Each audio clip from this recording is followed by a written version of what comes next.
Olá, vamos lá, vamos continuar então nossos estudos sobre o átomo. Vamos falar sobre a estrutura do átomo, né? O que é importante aqui dessas informações? É a gente lembrar que o átomo, ele é composto de um núcleo com carga positiva e de uma enorme região vazia, que a gente chama de eletrosfera, na qual se encontram os elétrons que possuem carga negativa. Tá? Com isso, nós temos então o núcleo que concentra praticamente toda a massa do átomo, e neles estão localizados quem? Os prótons, que têm carga positiva, e os nêutrons, que não possuem carga. Tá? No quadro, nós temos então em relação à massa, para justificar então que a massa do próton e do nêutron são as massas que contribuem para a massa do átomo, já que o do elétron é dividido 1840 vezes a massa de ambos, então o elétron tem uma massa muito reduzida, que é considerada desprezível, e nós temos as nossas cargas, que aí está marcado como carga relativa na nossa tabela, que é muito importante essa informação, em que a carga relativa do próton é positivo, P de próton, P de positivo, lembrando que a gente não pode cair na pegadinha, N de nêutron, N de negativos, porque não é nada disso. O que é uma coisa neutra? É uma coisa sem carga, né, que não possui carga. E aí, por fim, o elétron, então, é a partícula negativa, com carga -1.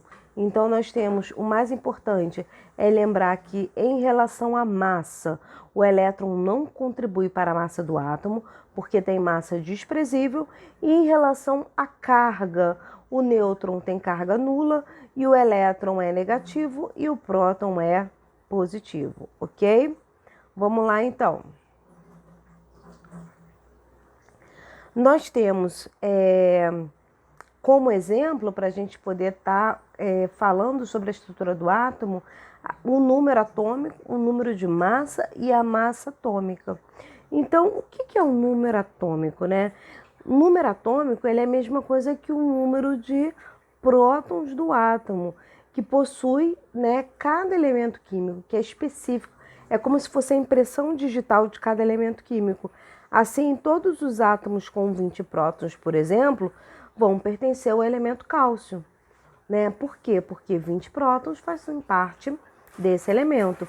Ou seja, o número atômico, que é a mesma coisa que o número de prótons, são a identidade do átomo.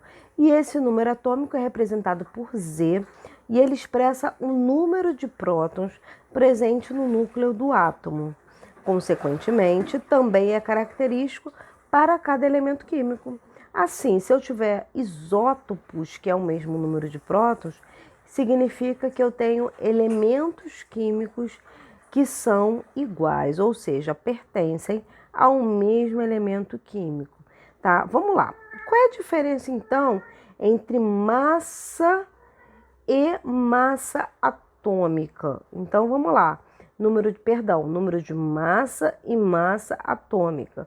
O número de massa, ele não vai refletir o valor da massa do átomo, e sim a quantidade de partículas que existem no núcleo desse átomo, que a gente já viu, que são os prótons e os nêutrons, e que contribuem para a massa desse átomo, tá? E aí o número de massa, que é o que a gente vai calcular, nós temos uma fórmula, né, que vai ser N mais P, ou A igual a N mais Z, lembrando que o P é igual ao Z.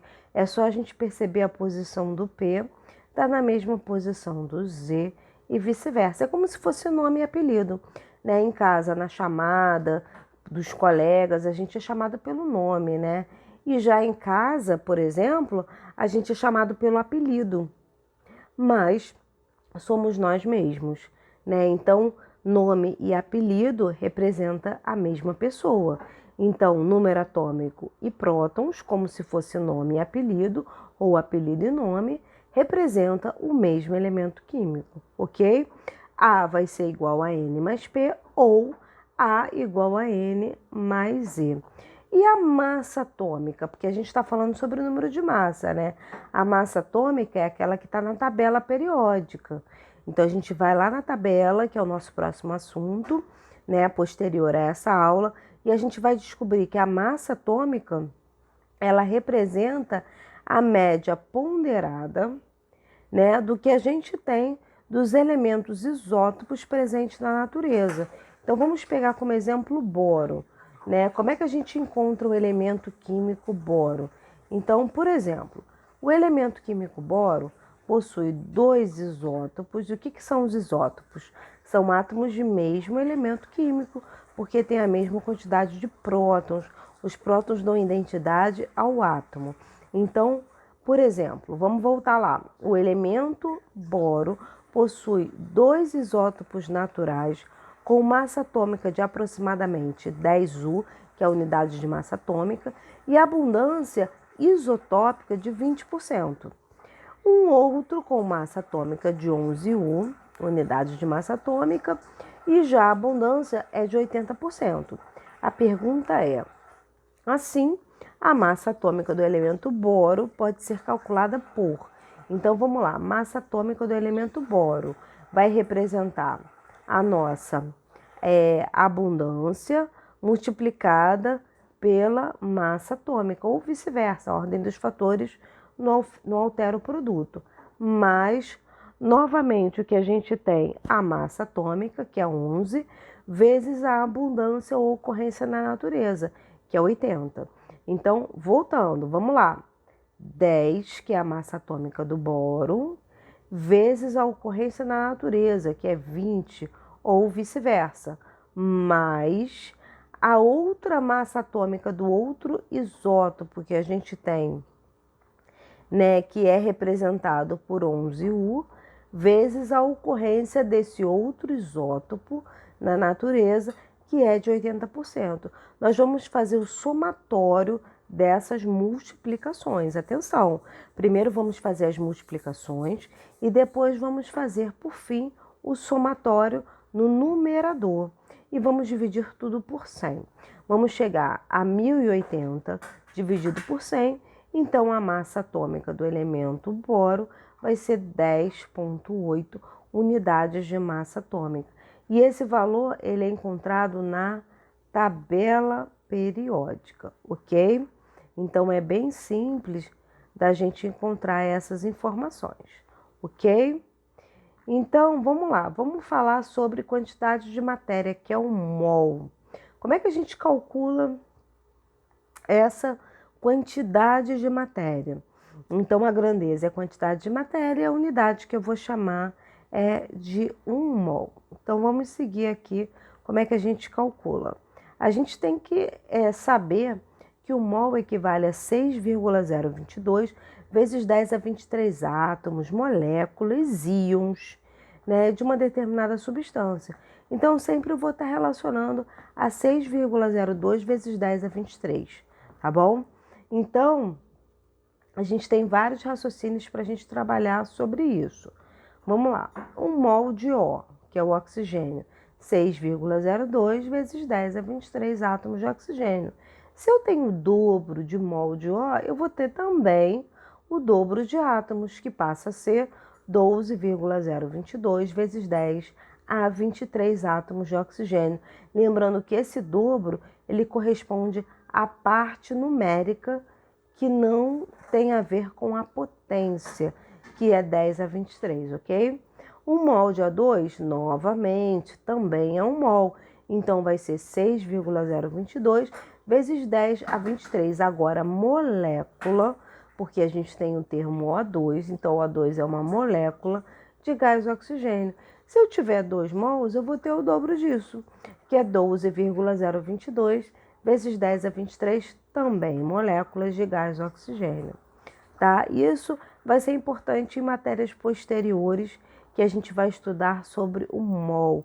O mol representa a quantidade de matéria presente no átomo, tá? Então, vamos pegar como exemplo aqui o átomo de oxigênio. Se eu tenho 1 mol, eu continuo a ter 6,022 vezes 10 a 23 átomos de oxigênio, mas agora eu quero complementar essa informação com uma massa em grama, que vai ser a massa de 16 gramas. Se eu tiver 2 mols de oxigênio, vai ser também o dobro de átomos e o dobro da massa. Se eu tiver 1 mol de O2, eu continuo com a mesma quantidade de moléculas, porque representa 1 mol, 6,022. Mas agora, em relação à massa, eu tenho o dobro. Por quê? Porque eu tenho O2, que é O16, vezes 2, que é 32.